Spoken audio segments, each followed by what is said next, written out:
Hi friends, Waheguru Ji Ka Khalsa, Waheguru Ji Ki Fateh. It's me again. 2 videos in one day. This is quite a spree. So you've seen the title of this video, and some of you are probably going to be really curious because you've known that I was a vegetarian for a long time. And so I'm going to give you and other viewers an explanation of what's been going on. So for maybe about 6 years, I was a vegetarian. I was mostly just like a lacto-ovo vegetarian, so for those of you who don't know that terminology, that just means that I would still consume milk, and I would still consume eggs, cheese, so just dairy products in general. I wouldn't say it was like a pure form because of things like rennet and cheese, but I mean that's a more minute point to discuss. So I became a vegetarian kind of like as like not quite a dare, but I met a vegetarian and I said, you know, I'll try that, and it was fine for a while. I was in maybe 8th grade, 7th grade when I started, and I was just having vegetarian, like kind of converted dishes from their American equivalents. So like things like lasagna, we would just put in things like, there's a Morningstar product that imitates ground beef. That's the best way to describe it. I don't remember what it's called. I think it's Meal Starter. And as time went on, it became more of an ethical thing for me. But I saw videos from inside slaughterhouses, and I just thought it was absolutely deplorable. You know, like there's just no way to justify that as modern agriculture, aside from it being what's necessary to produce such the large volume of meat that's required by the modern economy, because meat consumption is so high here in the West. And I started to feel different as time went on, physically and mentally, because I had trouble for a while putting on strength, and I noticed that when I switched recently to to a diet inclusive of meat, my training was different. My strength was increasing every week. I haven't been to the gym in maybe a couple weeks now, but still I'm stronger now than I used to be. I also noticed as time progressed on vegetarianism, I started to get this sense of fatigue in general. I was lethargic, especially so in the winter. I mean, people are lethargic in the winter, but I was more so than other people. And I was getting a brain fog. I don't know how to describe it, but it was just kind of hard to focus at many times. And it just was not very pleasant near the end of my vegetarianism. It was just, there were other things that frustrated me as well with vegetarianism, because I was eating a balanced diet, a well-balanced diet compared to standard American diet, but I was still just feeling physically bad, and that was very frustrating. Also with training, it was difficult. I could get the proper caloric intake, like I could meet that, and I could also get my macronutrients, but the sheer difficulty of that was just so frustrating for me, because I'm maybe an average height guy, like slightly on the smaller size, 5'7", 5'8", that area, and for me to get the 3,500 calories that I would need to keep putting on weight, it was so difficult, because the volume of the plant-based foods is so much larger than that of meat. I mean, meat is a very calorically dense food, so I mean, it's just a rational thing. If you're training, then just eat what's calorically and nutritionally dense. So, I mean, it greatly impacted my training. It was actually incredibly difficult for me to gain weight, even when I was eating 35, 36, 3,700 calories each day. I was not really able to gain weight, and it was aggravating my skin because of the excessive amount of carbohydrate, I think. It was just not a nice time. And then once I started to eat meat again, I noticed that I was gaining weight while training. I mean, I was eating in a caloric surplus, and I was training regularly. I still train, like I run and that kind of thing, stay in shape. It's just different because I was able to gain weight effectively for the first time. I just thought of some other life changes that I noticed. When I was waking up vegetarian, it was very difficult. I was an incredibly slow riser. Like, it was very bad. It would take me more than like an hour to wake up, even with like caffeine. I would just feel like a zombie for a while, longer than other people would. And it was just not a nice feeling near the end.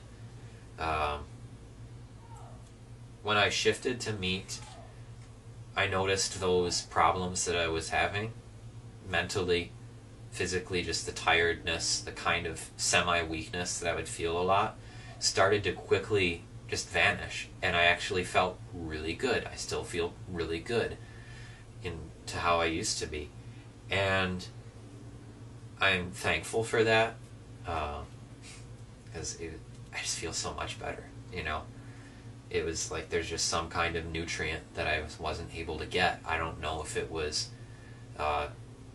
carnosine, creatine, taurine. I mean, there's all sorts of micronutrients in animal flesh that you just cannot physically obtain on a plant-based diet. I mean, yes, your body produces some of those nutrients to an extent, but it's just, I don't think even on the balanced vegetarian diet I was able to produce enough quantity of those nutrients that I listed. There's other nutrients. I mean, vitamin A, yes, it's in plants, but that's in a different form, and it absorbs much differently than it does from animal sources, because in animal sources you have retinol, which is pretty close to the same as it is in humans, but in the plants you have the vitamin A, which is, or it's more of a precursor, because you have beta-carotene, and that's like the orangish pigment responsible for the coloration of things like butternut squash, carrots, sweet potatoes. So, I mean, yeah, like, it's very beneficial to get those nutrients from plant sources, but I just think that the absorption was really getting to me, or the lack of absorption was getting to me. It was after I started eating meat that I thought about the ethics of it, because I still had a lot of those images of slaughterhouses in my head, and I was like, I don't really want to contribute to this, but I don't want to feel crappy all the time. And I started to think about things like Jhatka, because the way that people had always kind of talked about Jhatka was like a last resort thing, or in times of despair. And I was like, okay, I don't have any animals at my home, and I'm not ready yet to behead an animal, but I've noticed that a lot of the people that I've talked with about dietary changes are kind of twisting things found in Sikhi. Like, there's a couple of shabads that people will quote, and it really bothers me because they're taking the lines out of context. They talked, I think it was Bhagat Kabir, he wrote a shabad about this, and everyone should read it. I'll put the ang in the description below.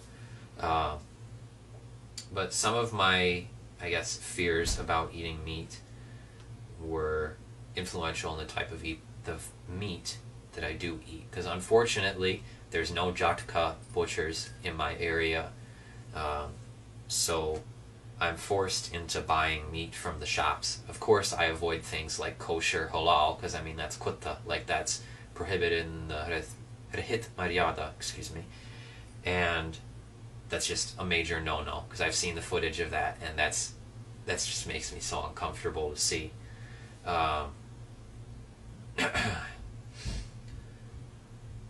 So I keep my meat intake to the minimum, and when I do eat meat, it's either only a very small portion of red meat, or it's fish, because the fish, if it's wild caught, it's wild caught, you know, and that's less destructive to the environment, I would say, than it is to farm cows in mass feed operations, because you start to think about all of the animal feed that is produced just to raise that cattle. I mean, that's one of the major causes of deforestation in the Amazon, and that's a serious ecological issue that needs to be addressed.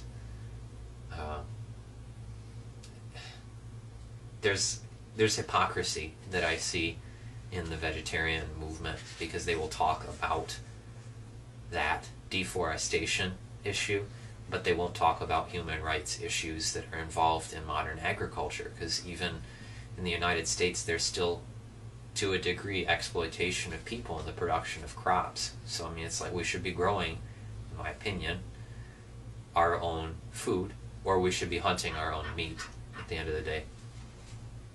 There is a very good resource on Facebook, and the page is called Jhatka Maryada. I will be putting the link to their webpage in the description, and they present a very interesting article spread across 8 parts. It is titled The Khalsa and the Mas Conundrum, and if you read that, you will get a totally new perspective that you probably haven't heard or been exposed to before. So I would advise all of you watching this who are Sikhs, or even non-Sikhs, because you'll still learn about a good deal of history from reading this. So go and read that, because they are doing a great seva, and they are getting a lot of flack for it. So I would just advise you to check them out, because a lot of the material that they share, well, I don't know what degree, but a good degree of it is stuff you would never really be exposed to if you're a native English speaker like I am, or if you're just monolingual, because they've brought in content from Punjab or from historians all over and translated it from Punjabi into English, so it's just easy to understand for us.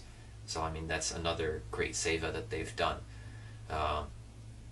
So that's it for this video. My plan is to upload something next week, depending on my schedule. It might be mid or later in the week that I upload, but it'll be further questions and answers from my Instagram page. So again, thank you for watching. If you think someone would benefit from the information in this video, please give it a thumbs up, because it'll get more publicity like that, and give it a share, whether it's on social media or if you're doing it like WhatsApp. It'll just, I think there's information that people should hear about this topic. I mean, I realize it's a very sensitive thing, but we should be talking about it more. So again, thank you for watching. Waheguru Ji Ka Khalsa, Waheguru Ji Ki Fateh.